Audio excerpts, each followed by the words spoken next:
Moving all the way over to the right-hand side of the content browser, we have the Tags panel. Now, the Tags panel allows us to manage the tags applied to assets here inside the content browser. So what is a tag? A tag is just a label. We can put as many tags as we want on any given asset, and they're here to help us more easily identify what an asset could be used for, or perhaps where we've used it before. You can make up a tag for anything you like and put it on any asset, and that's what this panel is all about. It's adding tags to assets, removing tags, creating new tags, or getting rid of entire categories of tags. So let's just take a quick look at this. Now I'm going to click on the All Assets button to make sure that I've cleared out my filter by clicking on the Clear button in the upper corner, and let's just select this Texture 2D for the Deathmatch.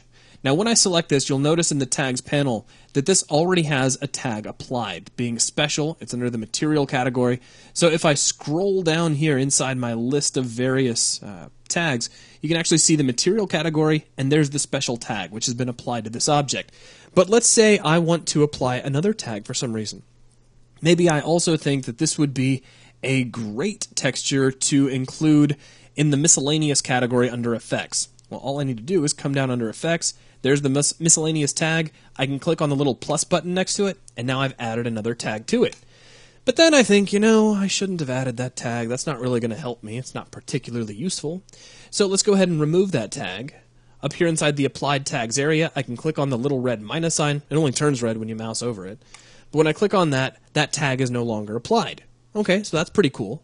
Now, let's say I want to apply a tag, but I only want to apply one of the tags available to materials.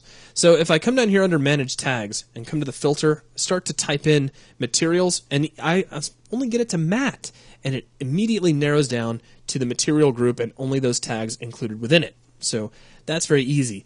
But then I'm thinking, special is a little vague, so maybe I should create my own tag set to apply to these textures. So let's take a look at that.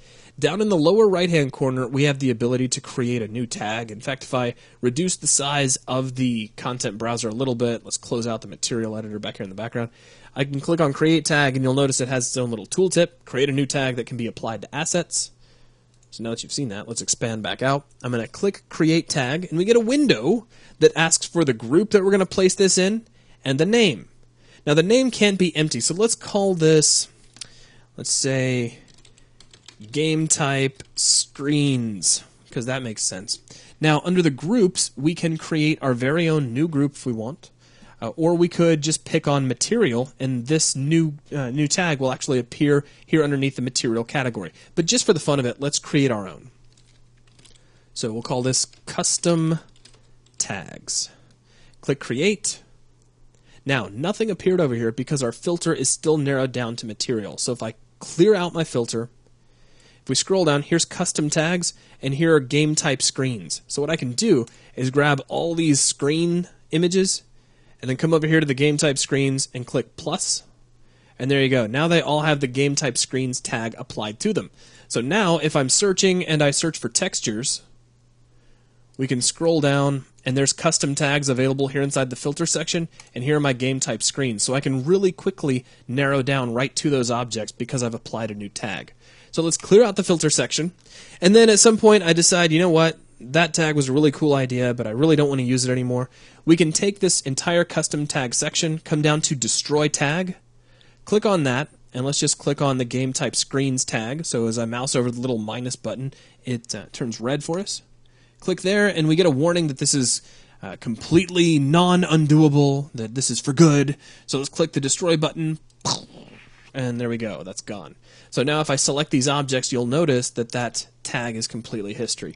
So by doing this, you've already seen how we can create our own tags, how we can apply them, how we can remove them, and you got to see how up inside the filter panel, those tags will appear and allow you to more easily search for a specific asset. So by all means, make use of this. Even if you notice that there are tags that, maybe could be applied to certain assets that would make more sense to you, go ahead and apply them. If you see some tags that you think maybe would be better for you to have, create your own tags, apply them to assets.